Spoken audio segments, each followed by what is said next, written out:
like who are we, what are we doing, and what we have been doing. So last year was full of accomplishments, alhamdulillah, where we had the glory and joy to achieve what would have been never achievable without teamwork, continuity, and perseverance of our members. They did a really excellent job in well representing the name of the university and showing to the world that not only we do exist, but we also have our word to say. Different members breaking in multiple tournaments and placing among best speakers in competitions. We sincerely hope to widen the debate culture and welcome you to our family of Ibn Khaldun Debate Club students. Our goal, mission, and dream are to be able someday to host big tournaments, events, and seminars where the international community, formed from both intellectuals and debaters, can express different opinions, views, and clash their beliefs under our own umbrella to meet our end mission of intellectual independence. Actually, for the significance of the colors that we choose as an emblem for our club is brown. It includes like a sense of strength, reliability, but is also like solid and associated with resilience and dependability. And that's the kind of relation that we hope to build as a community overall. So for our university to help it like have diversity of languages, of different backgrounds to meet, and for intellectual independence, I'm again welcoming you. Thank you.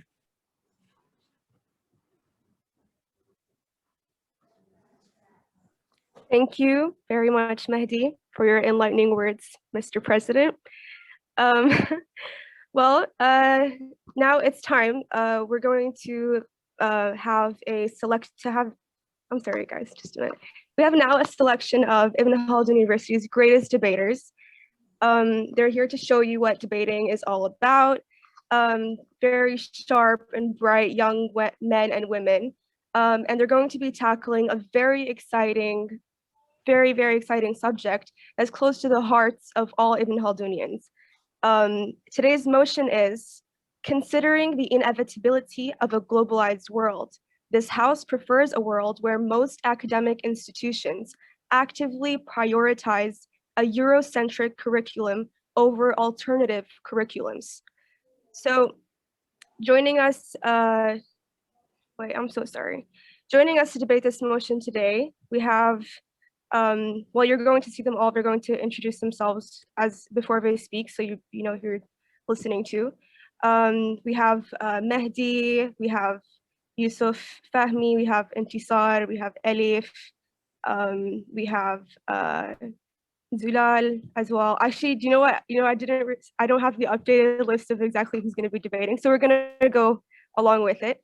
And so without further ado, I'd like to invite, to commence the debate and to invite the Prime Minister to begin speaking. Please, Prime Minister, when you open up, introduce yourself to the audience, let them know who they're listening to. I wish you the best of luck.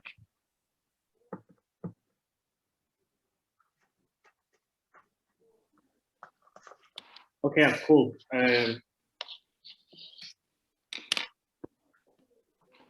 I would also like to, before starting, I'd like to extend my welcome to everyone who took this time to join us. And like, this is a really interesting motion, which is at the heart of like the vision of IHU. So I'm really pleased that I'm like giving this contribution. My small contribution is in bringing the conversation, kind of starting the conversation and like putting it forward and like motivating other students also like to speak their minds, like to let their voice heard.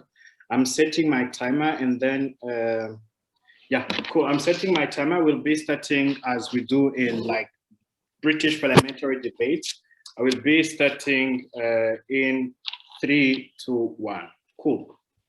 Dear audience, there is a couple of things that I'm going to talk about in my speech. I think I will first like to make some clarifications. I understand that many people have some grievances towards like the West because of their particular history between the West and their countries. Understand that like the West is not everyone's best friend, but I think that we should not design curriculums based on our feelings or based on our animosity towards like another geography. I think rather we have to design curriculums based on metrics which I'm going to advance in this debate and showing why these are the most important things. I would like to make a couple of framings before starting in this debate. Since we're already talking about a globalized world, I will clarify identify how this world probably will look like. And then I'm going to talk about Eurocentric education curriculum, what it entails and what it doesn't entail. And then I'm going to say the metric which I think we have to base this debate on, and the team which can base like prove these metrics and make a case for these metrics is the one which you, the audience, have to be on. The first thing, right, a couple of notes about globalized world. I think this is a kind of world where we are marching towards anyway. So it means that probably you are born in one geography, but you are probably going to do your studies in another geography, and you are going to find work in another geography. And it's possible that you can work in multiple places, changing from one country to another one. I think it's a world where we have very easy mobility, which means it's easy for people to interact with people from other corners of the world. You are coming from Africa, meeting people from Asia, from different parts of the world. So I think it's better that you are prepared to be able to interact with these people who might have different opinions from you, different traditions from you, different religious and other sort of backgrounds for you, right? But also I think it's a kind of a world where international institutions increasingly get more power and like state power diminishes. What do I mean? It's a kind of a world where probably we have IMF, which has literally a lot of power. We have UN, which has more power. We have EU, which has more power. And we see that different countries come to make regional blocs, which have more power than individual states, right? Also, this means that probably the regulations of this world are going to be decided at the international level as opposed to the state level, right? This means that probably these international levels are going to also set the metrics for success, are going to kind of determine the person who is going to succeed in this world, which metrics or prerequisite should they have in the first place, right? So I think like we are going to see which kind of education system is best prepared student for navigating this kind of a world. Other characterization in terms of Eurocentrism, because I think that sometimes we understand Eurocentrism from its worst excesses. I think the first thing we have to understand that Eurocentrism, it's fair. We are going to admit that it centers the West, right? While the rest is seen as the peripheries, i.e., when we're talking about Eurocentric education, the global South is not absent. It's, however, seen as proliferating or rotating around the West, and it is seen from the lens of the West. Understanding this clarification will be important. So, for example, a couple of things. Other thing we have to notice that we should not always see Eurocentrism from its worst excess. What do I mean by this? We have to understand that Eurocentrism, as a field of knowledge, it progresses. You cannot tell me that Eurocentrism is bad because it was bad in 1900s. And we posit that the way Eurocentrism is now in 2020 is different from the way it was in 1950. It was different from the way it was in 1900s, right? So even if like they were really bad and really racist, and we posit that as more people actually contribute in this kind of field of knowledge, it's possible for Eurocentrism to develop and to be able to enact its systems of check and balance and be a better kind of field of knowledge, right? What does this mean, for example? Over time, as we have seen people from the global South, there are many Indian scholars, and we agree that in the past, before, there were really many like Imperial Britain scholars who were writing really bad things about India, about Africa. But over time, as we have seen these people from this global South actually attending this kind of education, we know many Indian scholars, many African scholars who have a literature which writes back, which debunks these bad things coming from Eurocentrism, like European imperial scholars, right? I think this thing of check and balance, it's going to mitigate most of the arguments which will be coming from the opposition. And I think it's something that we comparatively do not get in other kind of scholarships, which the OP can prop, right? Because the kind of development which goes through a scholarship is difficult to get at the first place, right? So if you tell me that you are going to start propping, for example, Sinocentrism or like comparatives education, it is difficult for this kind of educations to be able to attain the level where Eurocentrism is at this point.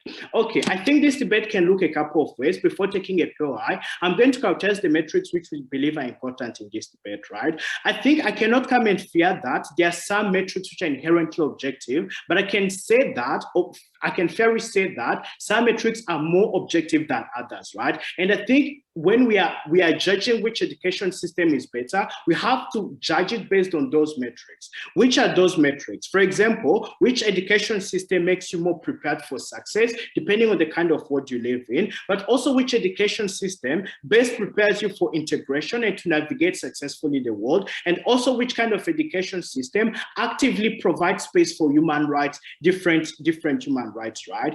And Yusuf will go deeper, my DPM, into this kind of arguments. Before that, let me talk about preemptively some responses to what hope can potentially run, right? For example, there is this discourse around like decolonization curriculum and how it's something that we have to rally around, right? I think this is something which is not productive.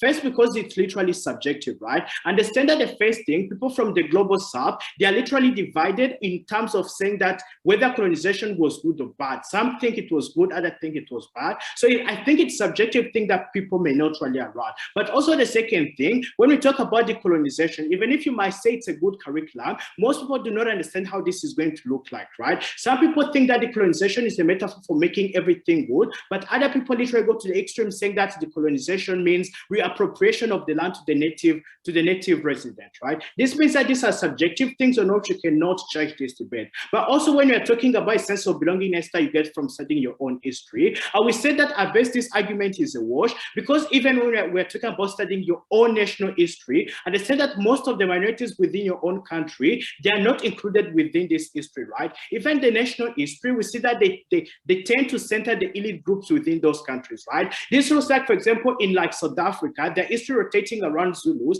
and other ethnic groups being left out. This looks like in China, the history being rotating around one ethnicity and other people being left out. This looks like in the Arab world, the history being rotating around one kind of homogeneous identity they are trying to build and other people left out. Or in Turkey, their history rotating about like one like language speaking ethnic group and other people being left out, right? So I think if the opposition said that people feel belongingness when they're studying their own history, I think the argument is a wash, because even most people are going to feel left out within their national histories, right? So this means that eventually in this debate, I think when Yusuf tell you that, how Eurocentrists best prepare people to navigate the world, when he tells you how it actively creates space for minority rights and other kind of people, and how it makes it possible to navigate this kind of world, we are going to win the debate. I'm proud to stand in the opening government. Thank you for your great speech, Prime Minister. I'd like to give the floor to the Leader of Opposition. Please introduce yourself to everyone before you begin. Chair, can you just give me a minute, please? Of course.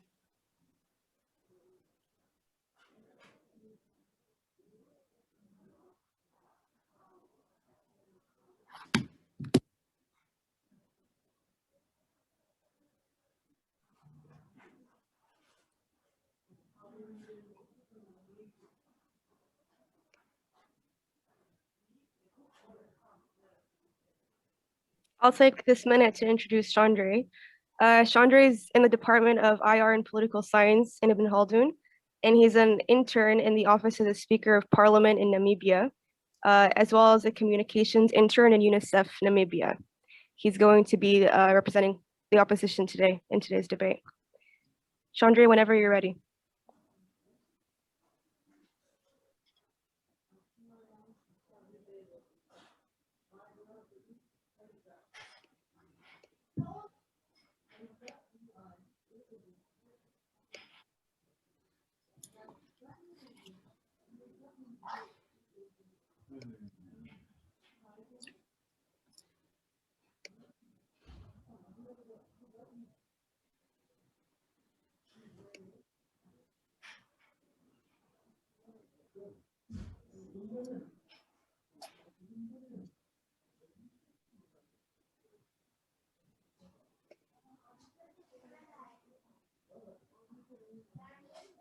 Right, I'm having some technical issues. Good evening, everyone. My sincerest apologies for this delay. Nonetheless, Chairperson, thank you kindly for the vibrant introduction. And I think the timer can start my time in 3, 2, 1.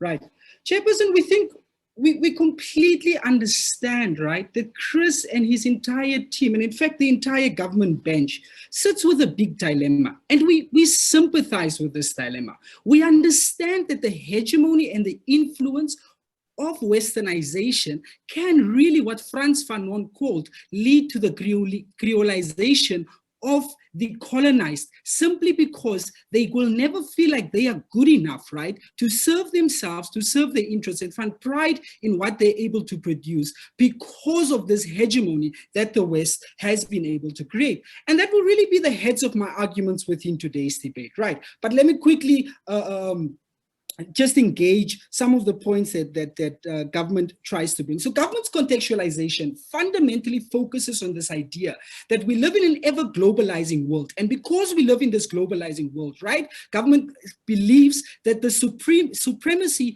of one culture, one ideology, and one belief system, right, is the key to be able to function within this globalized world. We concede in today's debate. Most certainly, the world is becoming globalized, but we're not there yet. And that's what we fundamentally tell you within today's debate. And since we're not there yet, we think that it is possible, right, to live in a globalized world while being able to protect, maintain, and find pride in your identity as an individual or as a community or as a culture, but at the same time respectfully interact with those around you while understanding this point and be able to engage them. So we think that characterization that due to a globalized world, we sort of forced, according to Chris, to basically conform to this hegemony. We think that doesn't stand within today's debate. We tell you that a globalized world is possible to have multiplexity, to have multiple ways of thinking. And that's really the heads of our argument that we will go in today. So the idea that Chris, and I need to deal with this finally, is this idea that, right, that there will be some form of checks and balances, right, that Western academics now have more access to these places that they previously didn't have to. I think Chris is literally living out the words of Edward Said, right, when he spoke of this notion of Orientalism. And that's really the focus of where we'll go today. But Chairperson, right, so the first argument that we make in today's debate, and this is the winning one, right, is that the harms of Western hegemony over our academic systems is inherently dangerous for the development of, one, the academicians across the world, two, the academia, right, as a profession, and three, we think it's harmful specifically to those that are not out of Western cultures and that don't live within the Western world. So how do we prove this to you in today's debate? We think that when one ideology, when one form and way of doing things is done, we think it leads to a variety of problems. Let's deal with academic diversity. So what happens in our model of the world, right, where everyone can and should be able to prioritize their own form of education systems? In our world, we tell you that we believe the University of Timbuktu, Africa's oldest university, right, and the systems that we use there should have been allowed to continue, but due to the hegemony, it has died out. We believe that the ways of teaching, right, is equally important in countries such as Asia, in areas such as the East of the world, and that the way that they teach does matter and does contribute towards academic diversity. A variety of academic models, right, enriches and leads to a more comprehensive development and empowerment through academia. This happens because you recognize that there are other cultures, identities, and ways of doing things. The reason behind the failure of Eurocentric curriculums in these countries where, which are not predominantly Western in their culture and in their nature, is that these curriculums are built upon the observations and from the side that apply from the West. So you constantly, even under Chris's model that, okay, if kids in Great Britain can study India, then kids in India can also study India under the Great Britain's curriculum. We think this is fundamentally problematic because the point of a curriculum, right, is that it is a lens that you look through and that lens comes from somewhere. We think it's problematic for an Indian student that they have to be forced to look at themselves through a white Eurocentric UK lens and kind of have to embrace the way that their former colonizer has decided to brand their country and to integrate it and tell the story within that. Mehdi should. Imagine the world as being a circle, Eurocentrism in the center and other civilization on the sphere. Don't you agree with something like this? And why? No, Mehdi.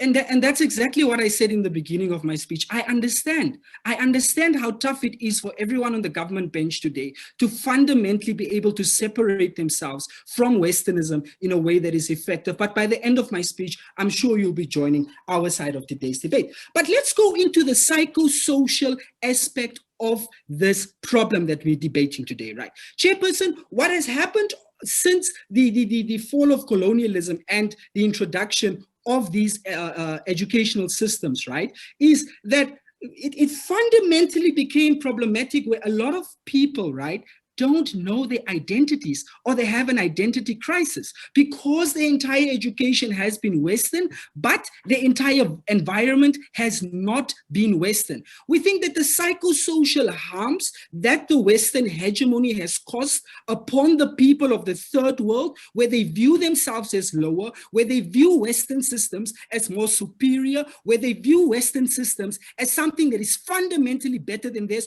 we think at a fundamental level and point, Frans Fanon was right that this causes the biggest psychosocial problem within these communities. We think it's important that these communities be able to explore themselves, be able to explore their own systems, and to find fundamentally some form of pride in their being, some form of pride in their existence and in who they are, while being able to respect those around them. But we tell you further, Chair, we think that the problems of the world will actually decrease under this. We think the Western hegemony is fundamentally responsible for most of the problems that the third world faces. We think that once we can grow homegrown solutions to our homegrown problems, we think that is fundamentally important towards the development of the third world. We don't think that the models that the West had, it worked for them. And it only worked for them because they were able to colonize and get slaves to be able to do what they want. Apologies.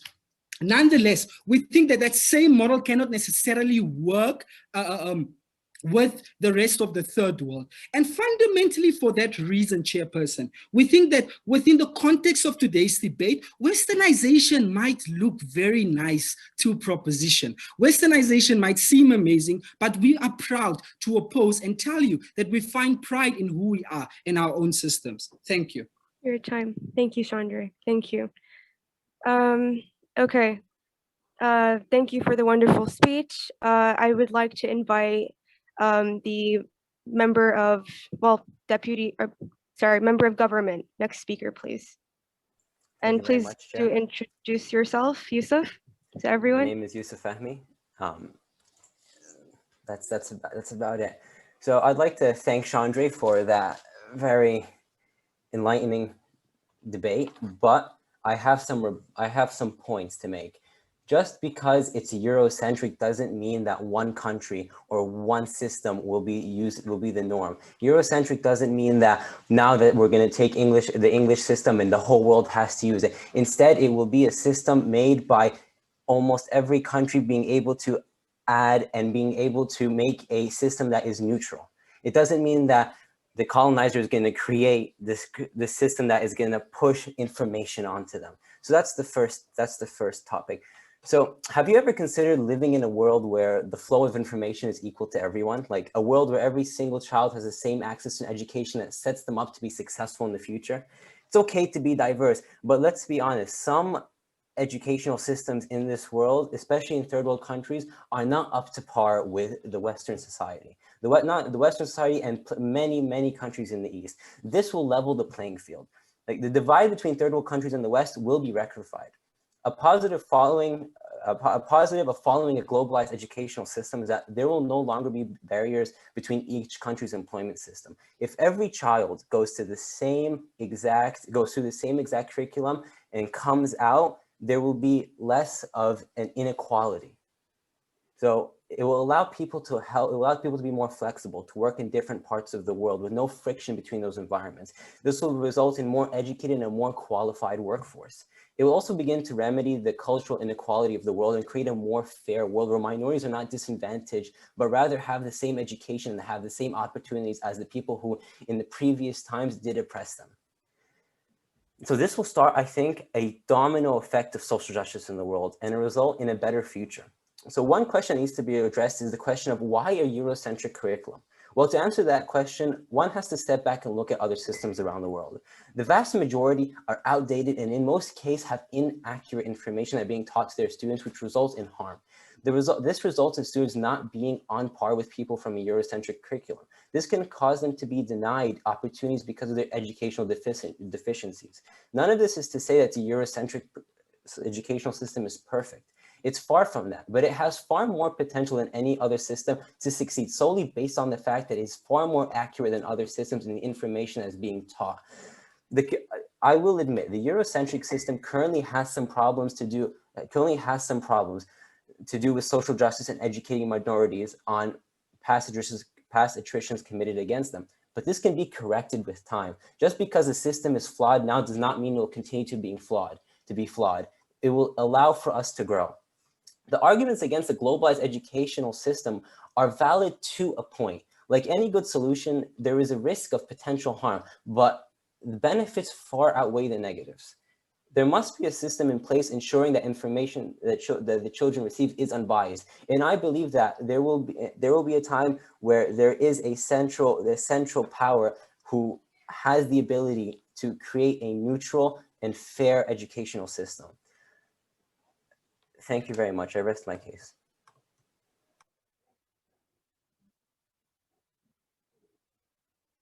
Thank you very much, Yusuf, for your wonderful speech. I'd like to invite the member of opposition to respond to Yusuf. Please introduce yourself before you begin. Hello, my name is Enis. I come from economics department and I'm proud of that. And then I'm not going to rebuttal just Yusuf, but also be rebuttaling Chris because some points Shaandré was missing. So in 3, 2, 1. So I don't understand how to start rebuttaling someone who comes and tells us today that the only way that we provide a fair and just system to the world is if we provide those Eurocentric curriculums just because underdeveloped countries have outdated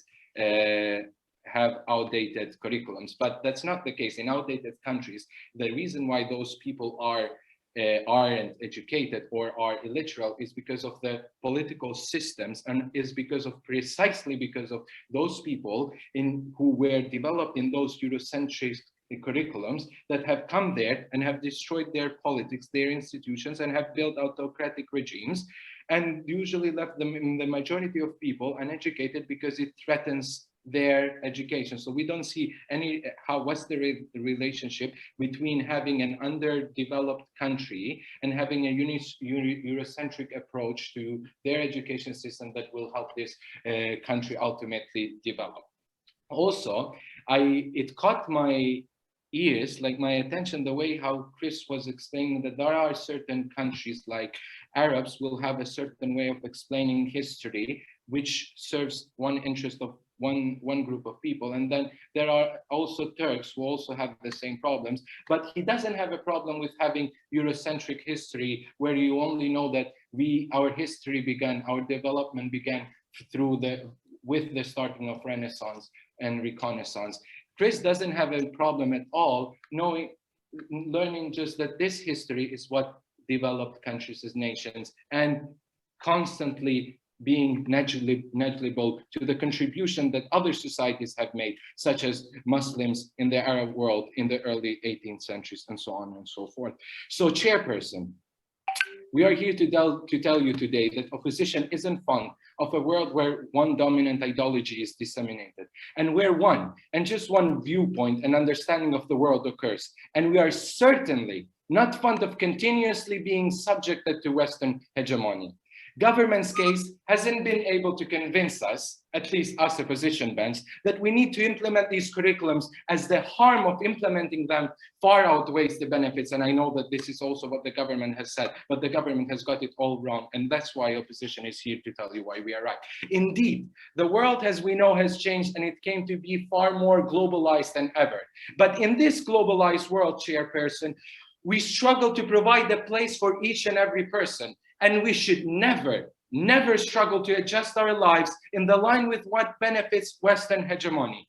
Academia is the fabric where individuals of the societies are nurtured, and beyond that, where policies are affected and future leaders come into play. Having such academia that inspires controversies, such as we have just now, right now, by the time I'm speaking, the case in France, where the legal age for hijab is 18, whereas it's 16, where it's 16 for sexual consent, are simply contradictory with the viewpoint of over 1 billion Muslims people. And all these politicians are a product of these Eurocentric curriculums, which Chris wants to implement it in the entire globalized world, disregarding and disrespecting all the beliefs that other people have. These curriculums precisely exclude and suppress other understandings and considers itself rightful to prevail upon any other kind of worldview. And this is also where our arguments come in. Firstly, the harms of having one dominant ideology in the world far outweigh the benefits. And the reason for that is simple, is that this ideology constantly aims to impose a certain way of living and understanding life upon others. We, as opposition, sympathize with all those who are harmed by the psychosocial impacts this has. And we, as opposition, do take into account all the people and identities which struggle to adjust to Western ideologies, and we would like to provide alternatives for them in this precisely globalized world. As I previously mentioned, this expands beyond university. It expands in my life, it expands into your life, it expands into the policies that our countries are designing, policies that ultimately just serve to enrich Western dominance over the entire world. And secondly, we argue that having academic diversity incorporates everyone and provides a fair and interconnected globalization rather than a globalized world which is being led by the West. By the way, if you have any few eyes, yes, Chris, I'd like to take you. Yeah, you are missing the nuance of the debate, though. We told you that no education system can literally provide equal space for everyone. Any inclusion is an exclusion, right? Even any alternative that you are going to take, if you go for Sinocentrism, you're excluding other people. If you go for your own country history, you're excluding minorities. Chris, I'm out of time. I got your question. Yes. We're not saying that we will have only these prevailing curriculum in the entire world. We will have these curriculums that serve and study precisely those societies, rather than having a curriculum which is based on the observations made in the West and drives here and hypothesizes upon that. Let me continue with my case. Diversified academic models relative to their social dynamics leads to much more comprehensive development and empowerment through academia, rather than having one unified Eurocentric approach to knowledge. This happens because you recognize that there are other cultures and identities you have to explain, that there are other people who lead life in a different way from a typical Western society, that you now have to take into account and study them and hypothesize upon them. We are well aware the impact these academic curriculums have on sharpening the institutions that lead a society, and we want to make sure that ultimately Arabs, Chinese, African universities have the ability to study and develop theories that are in line with their social dynamics. I wish if you have just waited a little bit more, Chris. Take the curriculums of economics department of any university, and the first thing you'll learn there is that the entire economy revolves around the interest rate, directly excluding Muslims for whom interest rate is prohibited by the religion. The majority of Muslim students who undergo through such curriculums, myself included, are then incapable of providing financial models through which capital can be raised other than interest rate, because at the end of the day, that's what I've learned.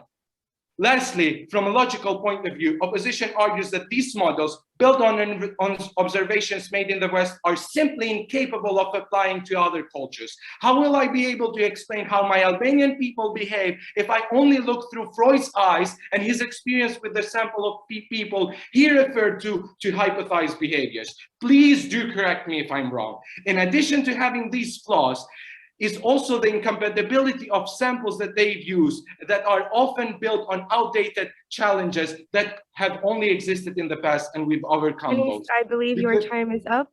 Yes, let me make my final argumentation. Because of the dangers coming along the dependency on Eurocentrism, and because there is a need to provide explanation and studies relative to identity and culture of the society you have in a globalized world, opposition definitely prefers alternative curriculums. I rest my case. Thank you, Enis. Thank you very much for your inspiring speech.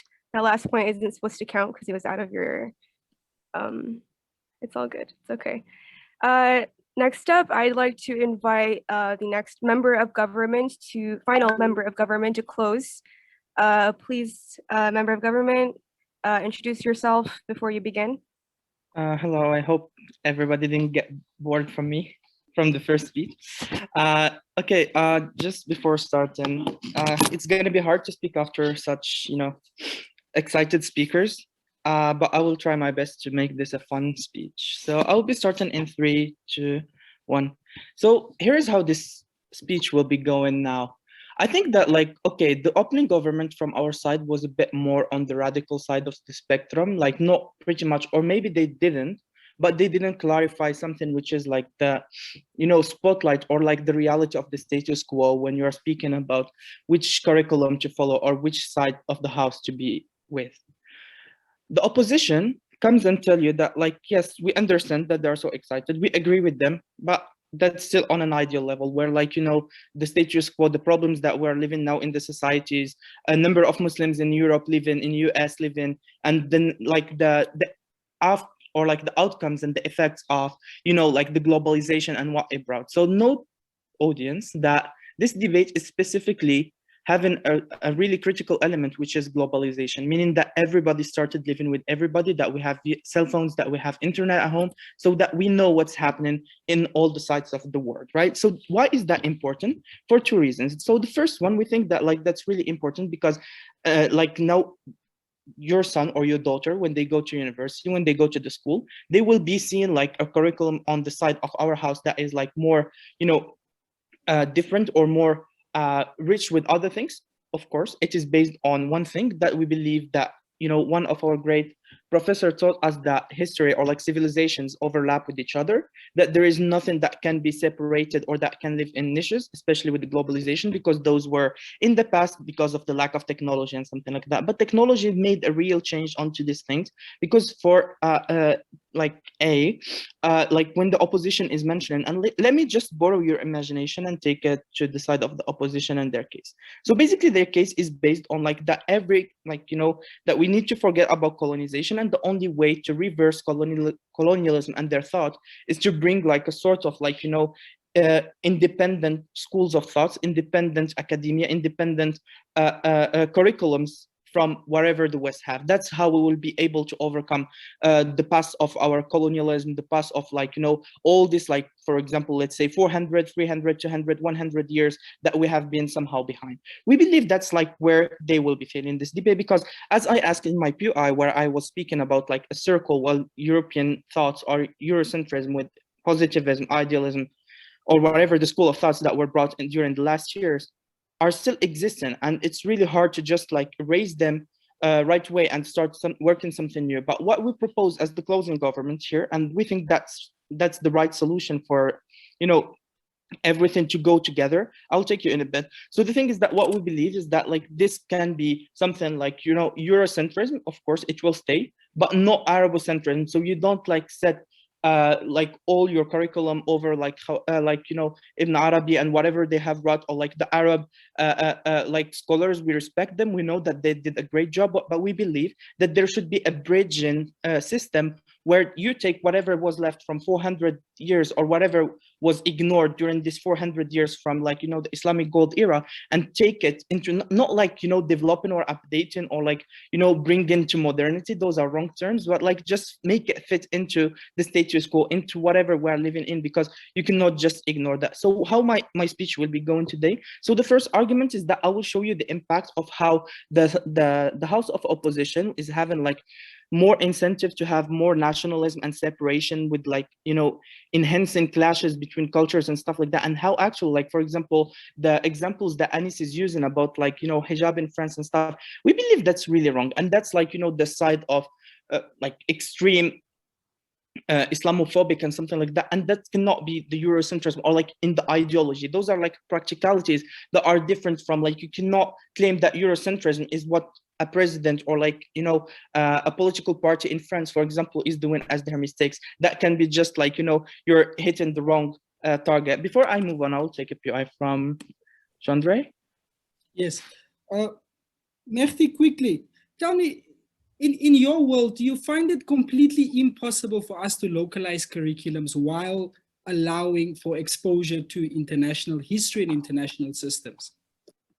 No, the thing is that like we totally agree. We will want to have something diverse, but the thing is that how you are doing it and how you are making, you know, this nuance where you are pushing like people to survive or to understand each other in the right way without creating clashes, because we believe that like the impacts that you're having from your side are more incentivizing of clashes, because you're raising your kids based on a curriculum. But also there is two problems with this. The first one is that when they go to the street, when they go on social media, they find really something different, and this is clashing with their like, you know, development and stuff like that, because we think that's like gonna create a problem for this identity of this kid. He doesn't know which one to follow. When he goes to the school, he finds like everything surrounded like by Arab scholars or like whatever the ideology of the local region is. And then when they go to the street, they find on TikTok, on Instagram, on other things, they find a really different word. We need to teach these kids like how to be flexible, how to be like, you know, capable of understanding and grasping both sides or both the versions of the word by like knowing how to fit in the society. And that's not something wrong, especially when you are like a minority. We believe, but also by keeping your essence, your like whatever your origin and stuff like that. How is that going to happen? So now I will be directly clashing with the psychosocial level, but before that I will take a POI from Heba. Okay, Mehdi, yani, that's exactly the point. Because media is so Eurocentric, at least leave education not be Eurocentric. Let's have some balance. Okay, like if you want to balance, I'm not speaking about this. So the thing is that like you cannot just put several elements in their homogeneous format and put them on different sides of the balance. You need to split this on two sides. So for example, it's like, you know, when you want to create a society from diverse regions. So for example, if you come to our university and you're bringing students from all over the world, you cannot force them to have just one curriculum inside and then having like a different curriculum outside. And believe that's the practice that we're doing actually in the university. We're taking different, like, you know, in the first year we took like positivism and stuff like that, and then we're taking like multiplexity, and I think that's the way to do things. But still, like, we still know, all of us, that like the center was not like, you know, the new things. The new things are just to clarify things in your mind and to make you not forget your identity and your origin and whatever like was left from, like, you know, this civilizational backlash that is happening around the world. So the thing is that like what we believe why this is happening, because on the psychosocial level what happens is that civilizations will overlap, and then for every period in history there should be a central civilization. But today it's not, like, pretty much more, it's more clear with the globalization, because now you have Europe in the center, and we think that slowly other things can emerge, but to make a definite cut is something that will bring more clash, as I have explained. So yeah, I guess my time is done. Thank you for your speech, Mehdi. I'd like to invite a member of opposition, Elif, to continue. Please, Elif, introduce yourself and begin. Hello, I must be closing government's whip speaker. Okay, I'm really sorry. I was given like another. Okay, Intissar. Intissar, please, next speaker, introduce yourself and begin. So Intissar will be the whip. I will be the member of government, I guess. Okay, you guys know your order, so you just, okay. Intissar? Intissar will be the whip, Noor, and I will be the member of government. So if you can time me like 7 minutes. Yes, I'm timing you, no worries. Just go ahead. Let me know when you start. Bismillah. I'm starting my speech in 3, 2, 1. I will start, inshallah, by rebutting a lot of the things that not only the closing government said, but also the opening government said. But I will start by saying that you guys seem very close to us. Like, you guys are agreeing with us when you say, Mehdi, that what we're seeing now in Ibn Khaldun University is like Eurocentric education. We study, you know, kind of like positivism, and then we study something else. That's not Eurocentrism. That's exactly comparativism. And this is one of the alternative curriculums. This is like comparative education, comparative curriculums is actually one of the alternative and one of the best alternatives to Eurocentric education. So you guys seem to agree with us kind of. As for, you know, the kind of like general assumptions that Yusuf and Chris gave, saying that, well, the Western academia is more developed, we can't deny this, we have to kind of benefit from it. Let's not start something from the scratch because it will take more time and it will be a little bit harder. Well, guys, I mean, this is so simplifying things. Like, this is very, it's simplistic, because what are we talking about? Like, which part of academia? There is the academia of natural sciences and there's the academia of social sciences. Now, if we're talking about natural sciences, so it can't be Eurocentric or Afrocentric or Arabocentric. It can be no-centric because it's natural sciences. It's just 1 + 1 = 2. It's like they're a discovery that is just like objectively, kind of like presented. If you have interpretations, then that goes into the field of social sciences, actually. And here we come. Here is the actual debate. Now, social sciences, or the things that can be debated, things that are not, like objectively, just that cannot be debated. It's objective. It's there. You can't deny it. These things, are the Western or the European geography, are they really more developed than us? If they are, then how can you explain that psychology, which is actually the closest among all social sciences to natural sciences, psychology is always debated as like, no, psychology shouldn't be with these social sciences that are kind of vague and they don't have objective, results. Let's put psychology in the field of like natural sciences. Psychology. Now look at psychology in the Western, geographies. The suicide rates, the depression, all of these things. Like, positive psychology is created literally to heal people from the capitalist system, because people are just going mad in the capitalist system, and they want something just to make them happy. They want someone to tell them it's okay, you're fine. Even if you get kicked out of the job, you're still fine. Psychology, which is the most closest to natural sciences, is actually a disaster in the Western world. So what development are we talking about? How can we really say that the West is really developed in such a case? I guess there's no POI, okay. Now I will move on to a little bit like, more controversial stuff, which is basically belonging. Chris mentioned that even if you don't feel belonging to the West, look at your own geography. As an Arab, do you feel belonging to your nation? Well, here's the thing, basically the geography, here's the thing, Chris, like geography constrains us. My geography as an Arab is the same as another Arab's geography. Even if we disagree, there is still a lot in common. There is still something that unites us. Whereas if we're talking about the West versus the East, me as an Arab and the West, well, there is no geography that unites us. They can just come and get all the wealth that is in my country, Syria, like the petrol or everything, and they can get away with it. And yeah, that's it. Whereas someone who's Syrian, even if they disagree with me on some issues, the geography and the time still constrains us. I'll take your POI. Okay, so what I was explaining in my speech, that there is a difference between whatever is happening in the real world and the ideology. So can you debate based on that? Because I think that you're divergent on another topic. You mean the real world, the development, right? The material development, don't you? Well, I already explained that, Mehdi. When I said about natural sciences, when we're talking about technology, when we're talking about material development, it can't be, Eurocentric. There is no ideology inserted in such curriculums that include natural sciences. When you are presenting only the findings of natural sciences, only the finding of technological developments, that's not gonna influence anybody in any way, in any shape or form. And when you are talking about, what you're calling imaginary, these are not imaginary. These are what constitutes identity.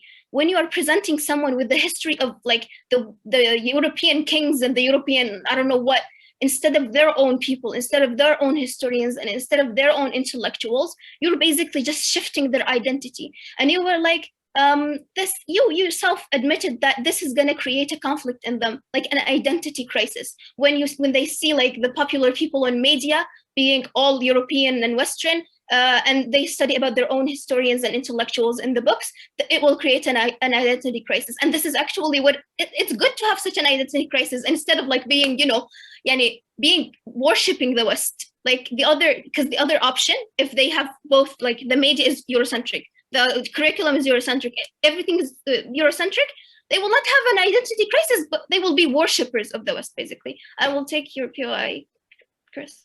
I wonder, like, where are Arabs more united? When they are united through a common oppressor who is the West, or when they are infighting because one group within the Arab is trying to develop its own hegemony over other Arab groups?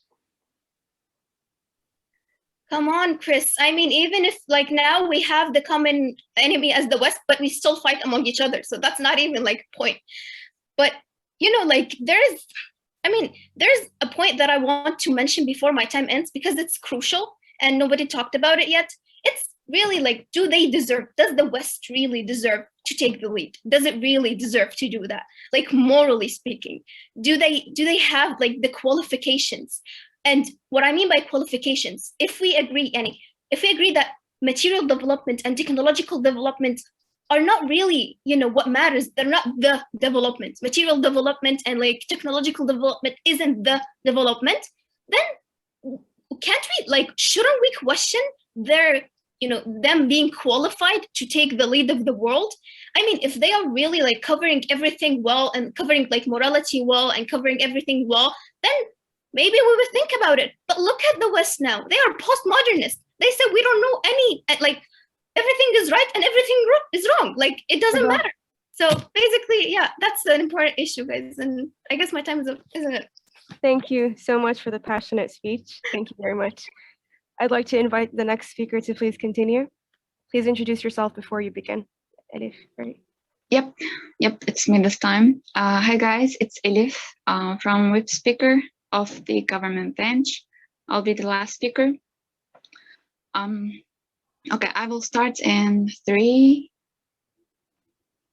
2, 1.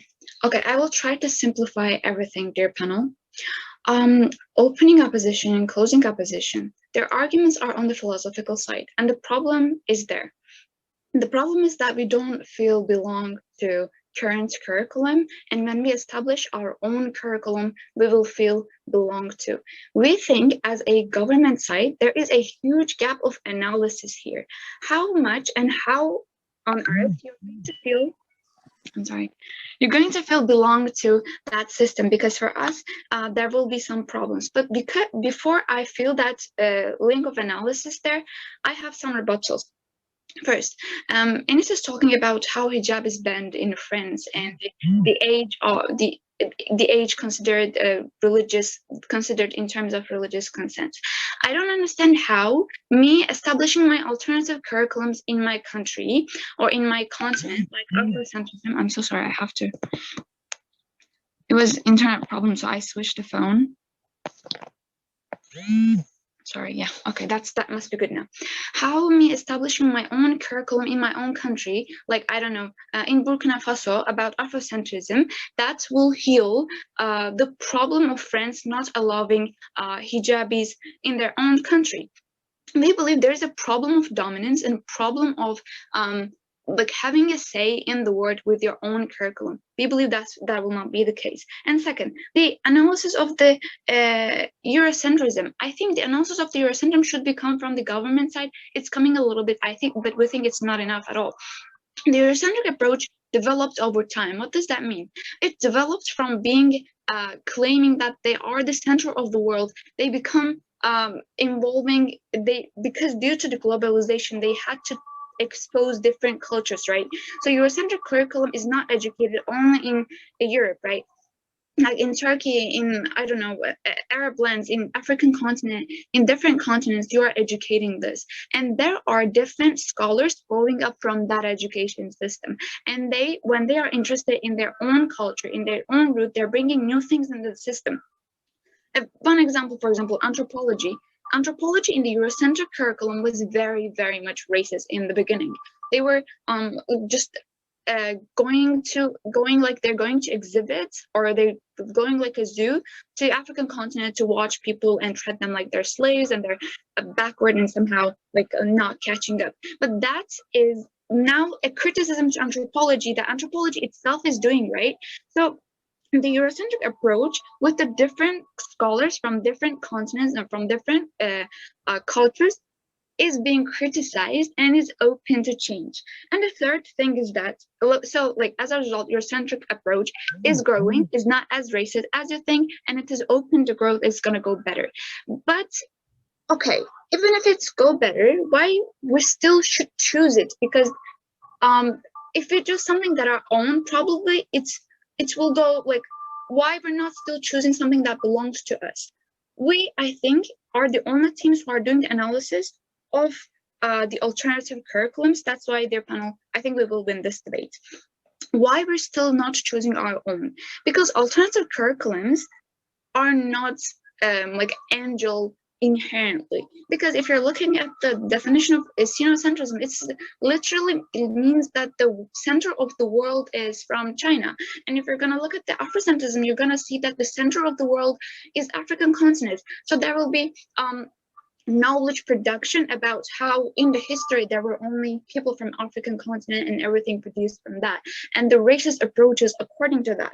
So alternative curriculums are not only protective, like trying to protect their side, but also try to make themselves feel better because they were feeling inferior sometimes in the history. So this is first a reactionary movement, because as a reactionary movement, it is irrational and it is tend to be open.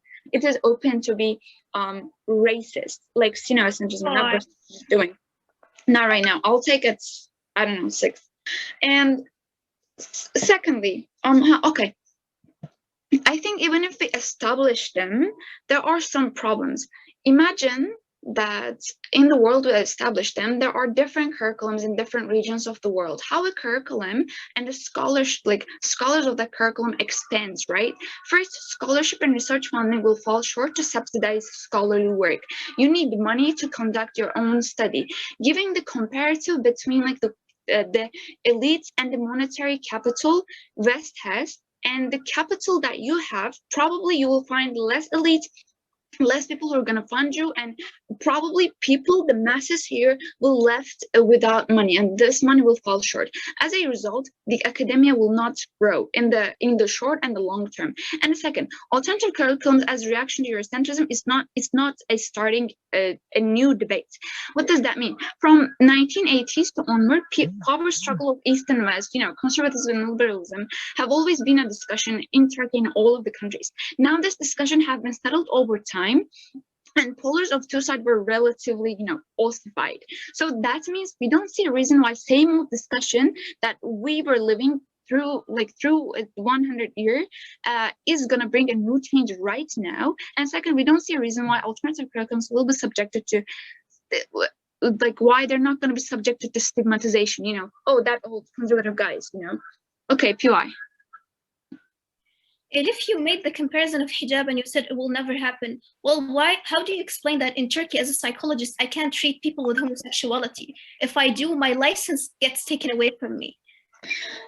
Listen, it is not about what's happening in one country and how wrong it is. It is about different dominances in the different regions. And because there are multiple and different voices in different regions, I don't understand how a voice in Turkey is going to be affecting a voice in the United States, right? There are just a lot of voices that they're going to fall short and they will not be growing because the two reasons I gave you: first, funding, and second, alternative curriculums being already discussed in the past.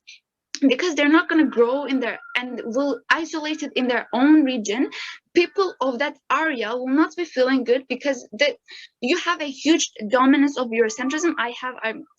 Give me 10 seconds. What Mehdi was talking about is like identity of the kids. We will watch Netflix. We have Hollywood and everything.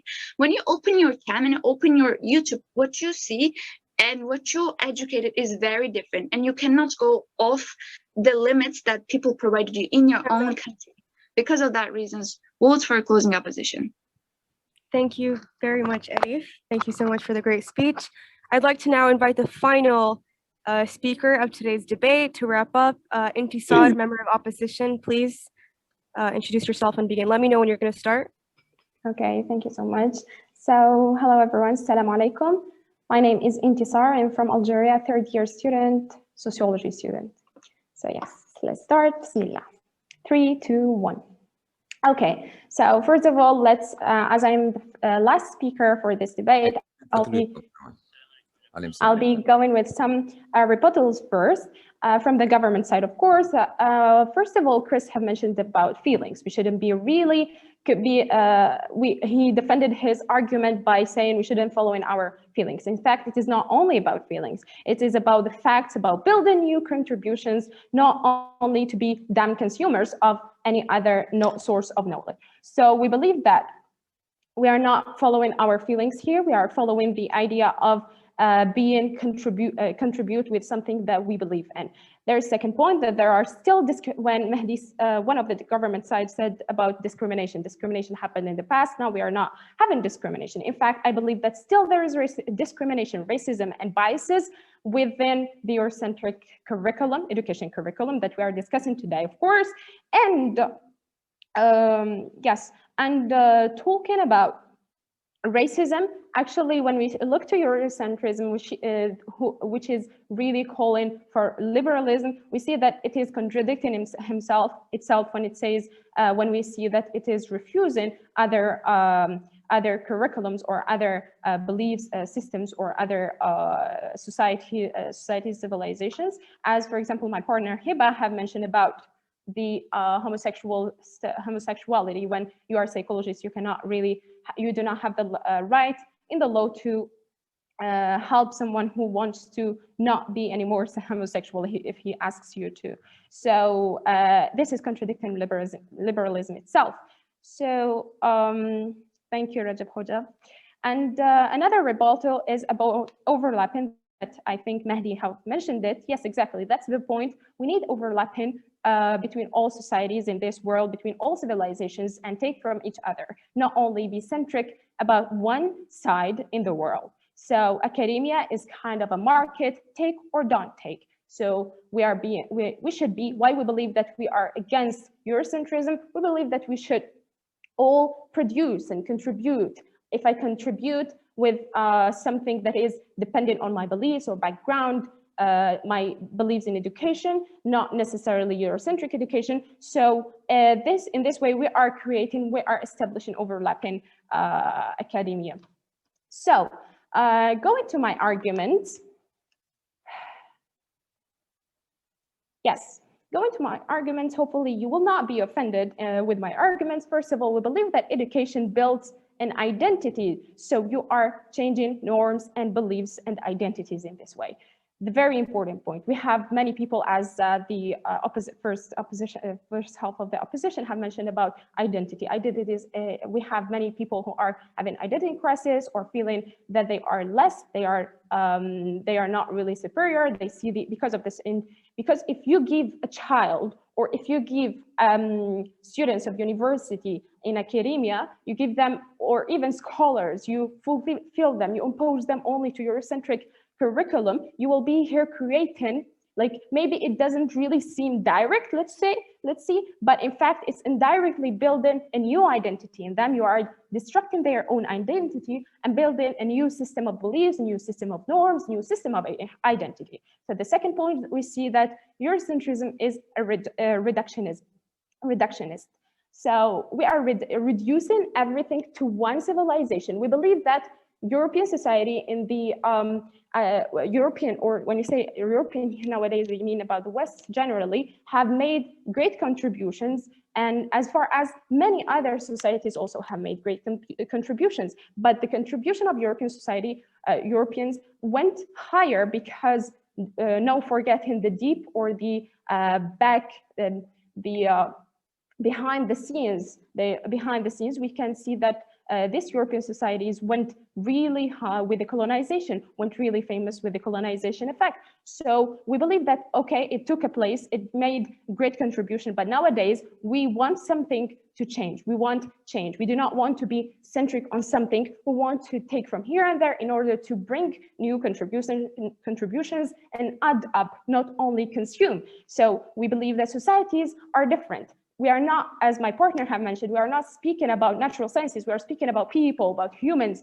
and about societies. So it is really debatable thing. You are not going to say 1 + 1 = 2. You are going to say that this society should be studied in different way than studying the other society. So society N and BAC are different from each other. So the methodology and the epistemology and the ontology that we should be going through or should be adapting while studying each society here should be different from each other. So that's why when we do not believe that in Islamocentrism or Arabocentrism. We believe in overlapping everything. We believe in bringing things together, because in the end of the day, humans should be contribute to each other. That's why we are totally against prioritizing Eurocentrism. Another point is, as I mentioned, is bias. So this Eurocentrism brings bias and so that inferiority complex that we see it very much. I believe so. We see it a lot in our countries or in the even in children.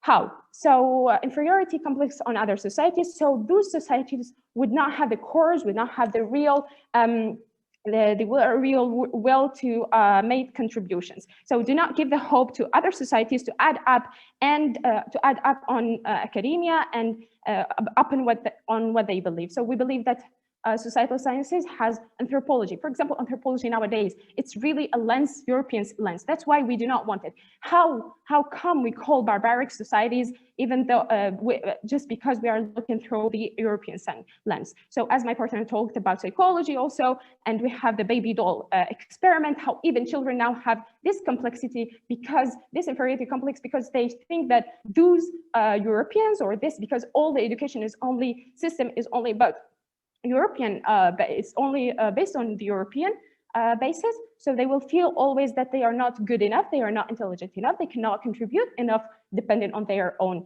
belief system or their societal system. So we have another thing, even history. If you do not teach your children, if you do not teach your scholars or let them depend on their focus on their own history, and focus only on the and the Dark Ages and so on, the European history. So they will never, they will be really enchained with the, with the European society and its civilization. So that's why we believe that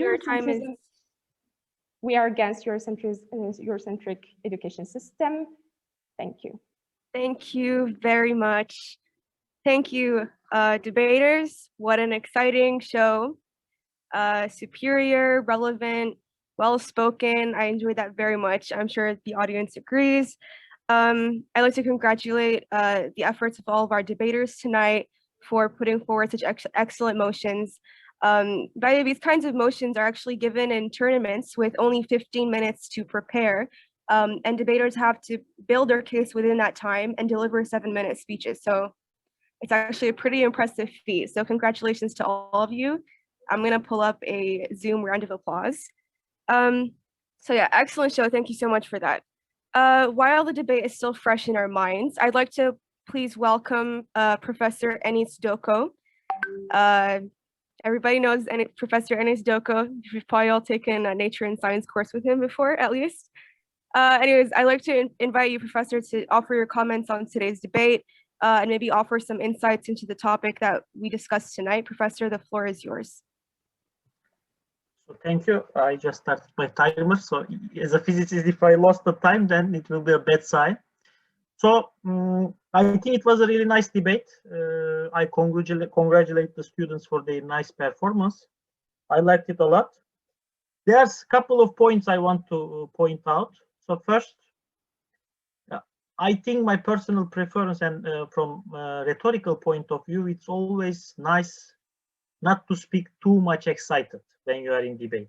If you shout too much, then your voice is not heard, and usually it may intimidate people. You may be seen like an aggressive person, and that's a negative point for you. If you are aggressive, you lose the audience. They have sympathy to other side more, and they subconsciously they try to prefer the other side. So it's always nice point. It's a very famous rhetorical law that you need to be calm when you speak. You need to make sure that people are listening to you, that you are not at all intimidated by your opponents. What they say is not really a strong point. So I think some of the participants, they excited too much. Sometimes even I had difficulty following their argument. Second, there was problem of red herring, what we call red herring. What is red herring? When you talk about something else, it's not directly relevant for the debate. It doesn't support or it doesn't help for your case. Actually, it distracts the debate. So you could see sometimes like people talking about certain law in France or why it is relevant for our debate. Unless you explain it directly, then it is irrelevant. It's a red herring. We are not debating France specifically, or we are not debating how people behave. Certainly, they are Islamophobic people. Certainly, West, in some countries, Muslims have problems. This is true. But is this result of the education? Or how it depends in our education? Unless you explain this, then it becomes unclear. So you are just distracting the debate. Again, colonization. Yes, it's certainly colonization is back thing. Certainly, the Eurocentric education is remaining from colonization era. But question, again, we are discussing whether education should be global in the global age, whether it should be Eurocentric. Unless you can connect with the topic, then this again is red herring. And there was again, I think, a third problem. Some of the speakers, even though their speech was good defense of their point, they didn't connect with the thesis. The main thesis was the globalization. So the debate should go around the globalization. Either you need to address why, despite globalization, we should not follow Eurocentrism, or why globalization forces us to Eurocentrism, at least to prioritize it. And actually, the thesis was open to soften up your position. You could argue that actually comparative approach, it should be based on Eurocentrism. You need to take and just add some comparative because it says prioritize. It doesn't say you that you need to go directly with Eurocentrism. So the case, the defenders actually could take a very soft position and defend it. Actually, no one did this, but the thesis was open to softening up and just claiming what we are doing today in Ibn Khaldun is exactly this. We are writing papers. Paper is Western concept. There was no publication in journals in East or in Far East. So what we are doing is basically we are putting Eurocentrism as our approach, and we are actually softening it. We are making it comparative, but still we are doing like university education.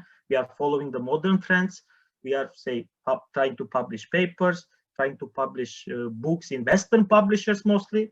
We are not, for example, trying to influence China. We are trying to influence West. We are trying to publish papers as much as possible in Western journals. So you could actually argue that even who is doing exactly what the thesis is saying.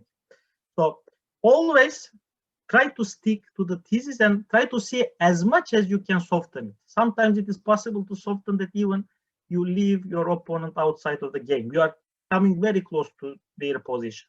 And actually this statement, I think, was closer to that. In the remaining 2 minutes, I think I want to address what Heba did. It was a really nice point. The thesis is very general. It cannot be debated like this. Mathematics, is it Western? I wouldn't say so. So it's something which is universal. Physics, mostly universal. Biology, there are some points which may be Eurocentric or dependent on the society, but mostly it is objective. The main issue is about the relative things, which are about the human affairs. And obviously law, for example, it depends on the country. There's no Eurocentric law. You have Turkish law, you have German law, you have French law. Each country has his own law, and that's why each country has his own education of the law. Similarly, you could argue that other branches should be relativized similarly, like economy. Economy arranges the economic relations among the humans, and it must definitely take into account what humans are doing in their economic relations. So this division was, I think, very important. Of course, there's one important question we need to ask, whether you can actually define these things very easily. We are talking about Eurocentrism, we are talking about Islamocentrism, but is it so easy to define? Let's take Turkey as a case. What does it mean to talk about Turkish approach to education? Are we talking about Kemalism? Are we talking about Muslim Turks approach? Which one we are taking into account? When you say Muslim-centric, which one we are talking about. Are we talking about Ahl Sunnah? Are we talking about Shia? Even there is an interesting question. Which one presents better picture of Sunni Muslims? Shia Muslims or West? So these kind of questions, I think, should be debated in our society also in this debate. Like that in this debate, but we should debate in this school. What does it mean to be Eurocentric? What does it mean to be Sinocentric? We are talking like there is a single approach. And there is like a problem here to create another like fascistic kind of understanding of education. Say, yeah, Kemalist Turkish understanding, we will teach this as an history.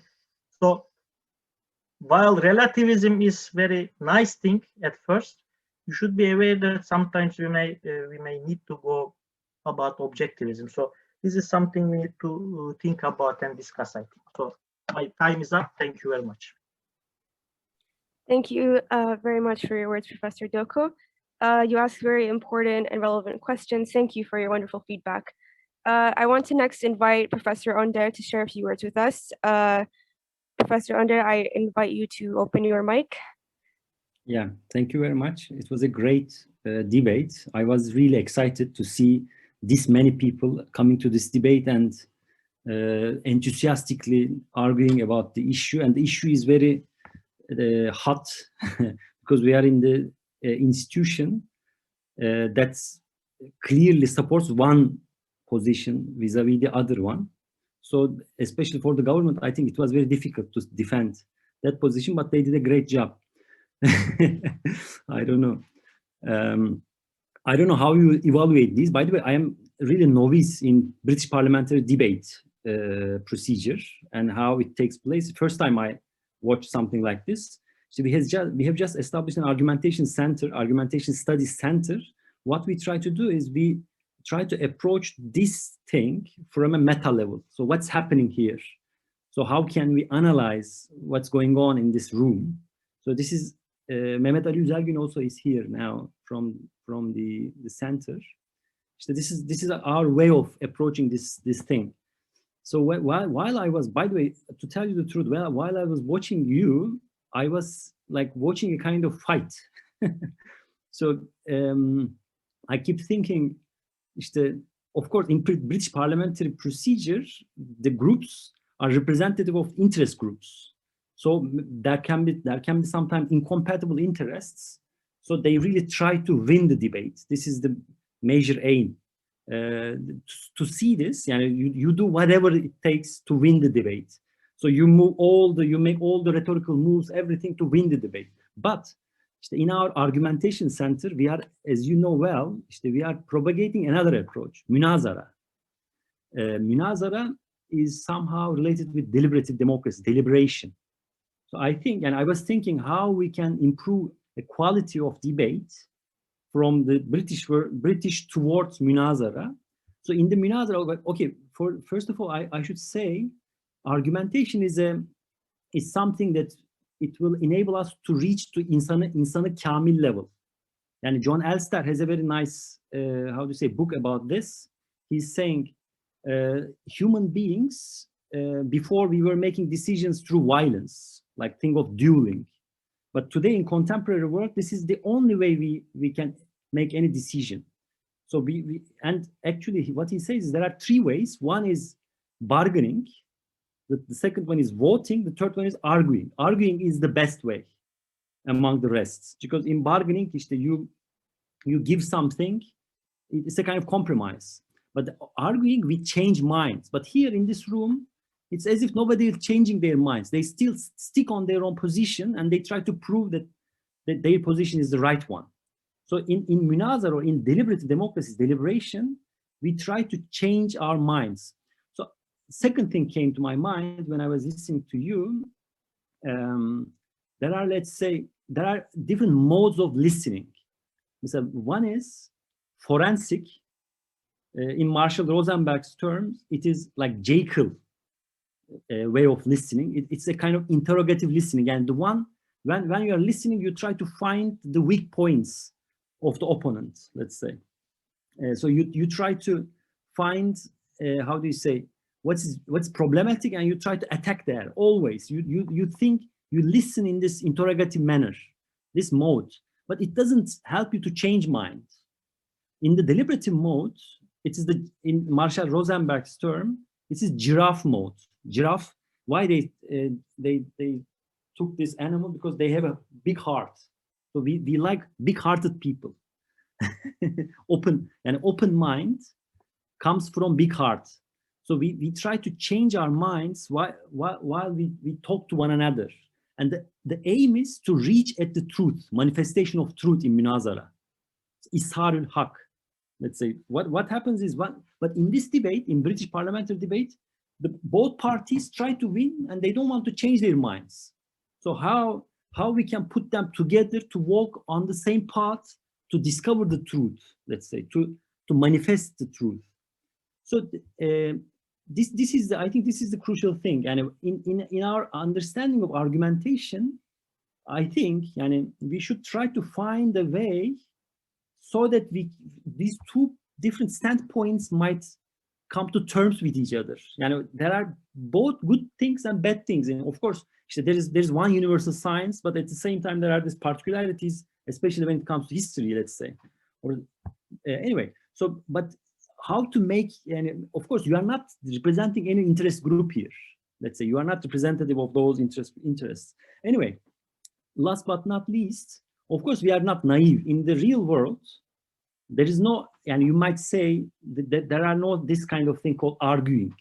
The people are always representing certain interest groups, let's say, and people don't actually argue with good arguments most of the time. They are just try to win the other party, let's say, they try to win the debate all the time. But despite that, I have a firm belief in deliberative democracy, meaning I have a firm belief in arguing what you are doing here. And if we understand what's going on here, this is the only way really to change, to be able to change our minds and to be able to fuse our horizons. So with arguing, we can do it. And we can find a third way, let's say. And I say we are not naive because we know that in the real world, in politics, not good arguments always win. So sometimes those who are, let's say, who have powerful networks, or who, I don't know, there are other things beyond argumentation somehow are at play in the argumentation, in the real life argumentation situation. But despite that fact, I think we believe what you are doing is very crucial. And we should have a firm belief in what you are doing. The soundness of arguments at the end will win. So that is, and this is my, in general, optimistic, let's say, attitudes towards what we are doing actually in this argumentation center or argumentation club. So is my time is over, or shall I say a few more things about the topic? Hojam, you're most welcome to continue. You can continue. I didn't even look at the watch as our dear friends, just 3, 2, 1. No, I didn't like it, by the way. Yeah, but and I refrain from saying anything about the content because as I started, definitely I am on the other side against the government side, but the arguments was really nice, and if we can keep on doing, and we should, I will invite you how to make this like third position, and how to, and why do we need to win all the time? So there's this nice motto: one win argument means one lost friend. So why don't we try to find the kind of, let's say, a third way, or a kind of something in between, and is this British parliamentary debate format allows us to do anything like this, to reach at the truth. Anyway, this is all I want to say. Thank you very much. Thank you so much, Professor, for your words. Maybe even Haldun English debate can adopt this munazara technique as well, inshallah. Okay, sorry. So basically, if you guys have noticed, there's a poll now at the bottom of the Zoom session. So we're going to ask you guys to put in a vote for who you think won the vote according to you. Okay, so you guys do that. While you guys are voting, since we're coming to a close, to the end of today's program, I want to now open the floor to our audience to ask questions.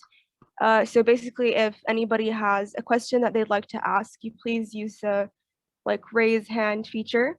Raise your hand and wait until you're called upon before opening your mic, and make sure that you state who it is you're addressing your question to. Okay. Thank you for your feedback, Kujam. Thank you. Is there anything else you'd like to add? Thank you so much. Yeah, for now on, it's okay. I really enjoyed, and I congratulate all the participants, and I'm very proud of all of you.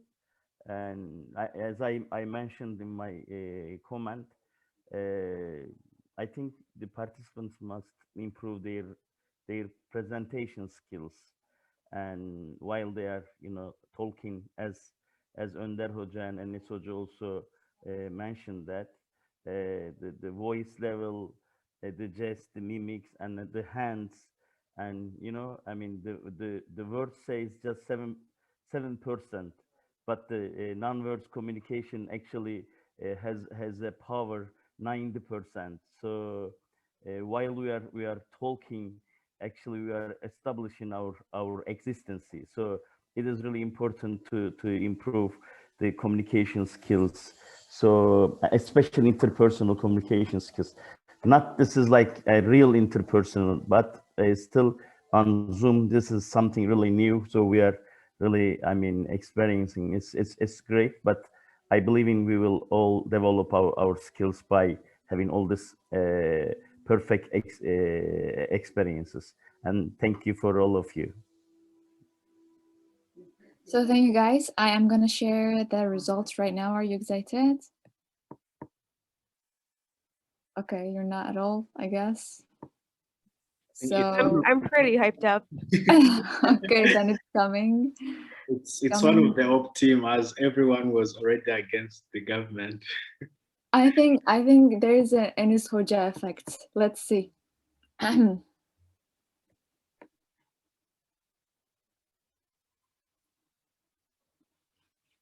So congratulations for the closing opposition, Heba and Intissar.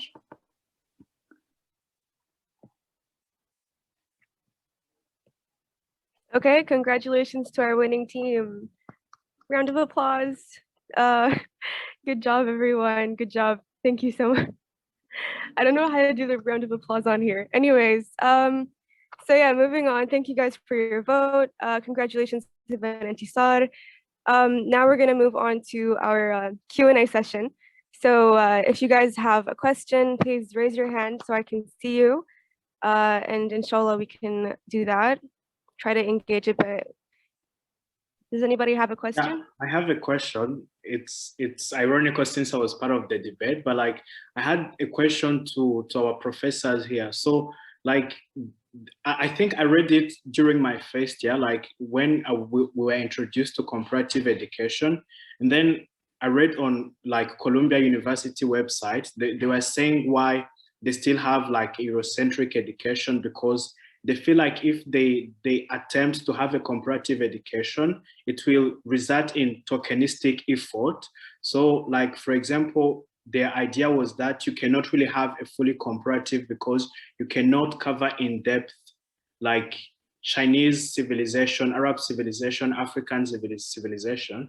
So I wonder how like IHU makes sure that like by being comparative is not rather like being tokenistic, like having like only one book, but not really making a full representation of like that kind of other civilization, other system of knowledge. I don't. Yeah. I don't know if I understood correctly, but yeah, in comparative education, in our SPS 104 and 103, I can talk in that for behalf of that course, and 303 that now you're taking, I guess. If there's, and in social sciences, I believe there is no this neutral or universal position, and all those positions are somehow already embedded in one culture. There is no, you cannot just, no one can say that this is a neutral, disinterested kind of position.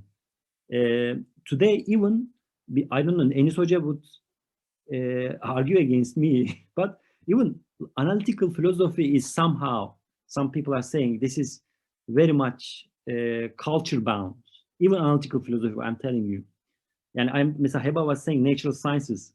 I don't know, we can discuss, but even Bruno Latour, for instance, was saying that all these, even so-called objectivist sciences are very much interest-oriented, and they represent certain position, certain worldview. There is no disinterested, no worldview kind of position.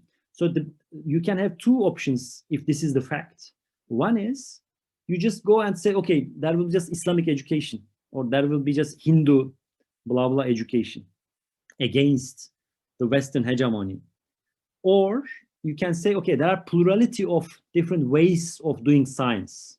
So if you say plurality, and the problem with the Western science is their overt reductionism, and they say that this is the golden standard, this is the only science, and all the other ways of being and knowing is not possible. This is the only game, is our game. This is what they say. So if you believe that there are other games in town at the same time, so you should somehow give room to them, and then you opt for the pluralistic option, and then students choose in the end. No one can claim that they can exhaust one particular, how do you say, position. But you are, when I study in Middle East Technical University, we were exposed to different positions. By the way, in any university, there are even in Colombia or in United States, there are a lot of people, a lot of, let's say, Islamic sciences within the same university. They're also pluralistic in themselves anyway. So the minute you understand that, then you can choose your way, and you can say, okay, this is the best game, and I will follow this track. But the university, I believe, should be pluralistic, and should give all others the room for all these different possibilities. I don't know. Is it an answer to your question? Yeah. What do you say? Yeah, perfectly answered. Yeah. Thank you. Thank you for your question, Chris. Does anybody else? Something about this point. So I think we need to be aware that there are different ways you can do comparative education. And actually, Columbia University has a nice point. So when you do comparative education, there is a risk that you will not teach anything. If you try to teach everything, sometimes you teach nothing. If I go and try to teach all the physics to physics undergraduates, if I give everything, something from every different theory that's out there, they will not learn anything. That's why we have a basic core curriculum. Then we build the knowledge on this basic core curriculum, usually when we teach physics. So the question is, how can you do this? One way is to let the people choose. You have Chinese philosophy, you have Islamic philosophy, and you have Western philosophy, and you let people choose. But you give them one perspective very strongly. This is one way you can do it. This is what we call pluralism, actually. Or you can try to teach each of them equally. You can say, I will teach each of them equally, which is, I think, very difficult to do. Or you can take one at the center, but still give students other alternatives. So you need to know that there are different ways you can do a pluralistic understanding. Each of them equal, each of them give choice to the students and leave them choose one among them. Take one to the center and use the other approaches. As I said, it's a question whether we are currently doing comparative. I would say we are doing Western education with additions of Islamic and other cultures to the Western understanding. We are using university, we are using papers, writing papers, we are evaluating using the Western standards, exams, the way which was not used in the past. So the question is how much IHU is currently following the Western understanding, how much it is really doing something else. So these are all questions we need to think. And Esilcan, may I ask you a question? Yeah, yes, please. And behind all this discussions, maybe this is not directly related to the debate subject, but I like to know what you think and the others. And when we look at all these discussions, it seems like we are talking about, research, I mean, a graduate studying or things like that, a philosopher. But these are like undergraduate students, right? And and some of them are going to go to look for a job under their 4 years. And yes, we like to have all of them to do their masters or PhD, but you know, there must be some people who must look for some jobs, right? Yes. So now think about, we are discussing, I mean, comparative studies or Western or oriented, but there is a reality. I mean, there is a huge need out there. I mean, a job deficit, and the world is, I think, able to offer. I mean, the right jobs for people, like about 1.7 billion, but the needed job is about 3.2 billion every year. So the job means, like, you know, a full-time job has a social security, like, you know, payment or things like that. So there is already a huge deficit of job. And I think we should also consider the students to have their all these theoretical educations, but students, don't you think they also need to develop a lot of extra competencies? The competency is about, like, you know, leadership, analytic thinking, media literacy, digitalism, or a lot of other things. I think our students are going to compete with not just, you know, in the students in Turkey, or students with, or graduate students from Middle East, or, I mean, now there is a huge competition. It's taking place all over the world. So we should also think about how this education systems provides extra competencies to those students, and what competencies actually creates better jobs, better positions. So I think this is something that missing in this debate. I just wanted to raise this. Thank you. I agree with you, Hocam. I think part of the undergraduate education is to prepare people to life rather than academia. Yes, some people are going to stick to academia, but most of the students will go to the job market. And actually, times are going really fast now. So some jobs may disappear in the coming future. Yeah. For example, let's say AI certainly is going to change the game. Even suddenly we can see that law disappears and AI is doing the law job. So lawyers are jobless. So we should, rather than teach the crafts, we should also teach them skills which they can easily change the jobs. Actually, philosophers, they have no job outside academia. Skills. So I always say to students, you should have different skills besides philosophy. So philosophy is your subject, but you should have skills. Learn computer programming, or you need to have some skills. Learn some languages so that you can do business if you don't survive in academia. So I agree with you. I think we should find a way to develop skills to the students. And don't you think the debates must also, you know, at least touch this issue? I think yes. I think today's debate should have touched on that as well. So globalization was the key term, but people really missed the globalization part in the debate. So yeah. In the global world, there are some skills which are universally needed. So which means there should be at least some universal education. So like computer skills, media is something new. So is there, for example, non-Eurocentric media understanding? It's even unclear to me whether there is something non-Eurocentric media. As we were talking about mathematics being universal, but is media theory, for example, something which is dependent on different cultures? I don't know the answer, for example, but these are all things to discuss. Yeah, whoever invented the technology, who sets the rules. So the technology is the key point. Yeah, but I'm very glad, and I'm very happy. I mean, seeing our students and very good participations. I'm very proud of. Thank you so much, Hocam. I wish we could listen to your discussion all day. but sadly the event has to come to an end. Heba, you raised your hand. Please keep it short because we have to end the program.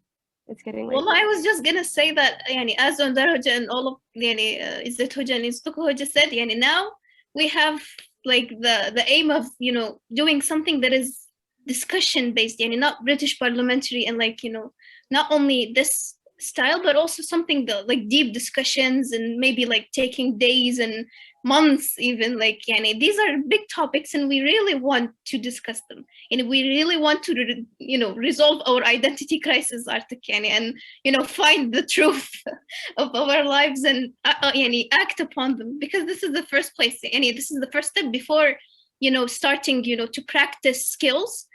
Maybe we should just know what why I should even live, why I should not, for example, commit suicide. Why should I continue living and going to job, and why should I do that in the first place? So these identity crises, these existential questions are not an easy topic, of course, but them not being easy doesn't mean that we should neglect them. That doesn't even, that's not even close.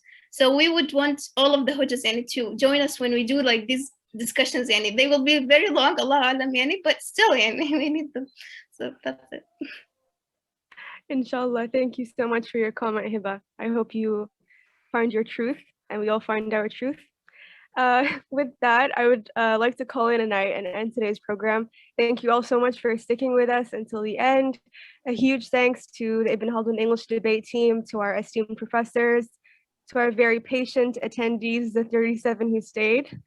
Thank you for taking the time to be here with us. What you saw today was an event that it resulted from the toils and efforts of a great team of individuals from whom you've heard over the course of this evening. These guys worked really hard to get here and we're all really, really proud to have them. And their journey is not over. I know they're gonna make us even prouder and that our community of debaters is going to continue to grow. Cheers to all of you. Zoom round of applause. This brings us to the end of tonight's event. The Ibn Khaldun English debate community looks forward to seeing you all again in our upcoming events and welcomes you to join our training sessions. You can find us on Instagram, IHU Debate, or stay tuned through the WhatsApp group we've opened that can also be found through our Instagram account. It has been shared by email. Stay tuned. Thank you again for a great evening, everyone. Have a good night and see you soon, inshallah. Assalamu alaikum. Assalamu alaikum.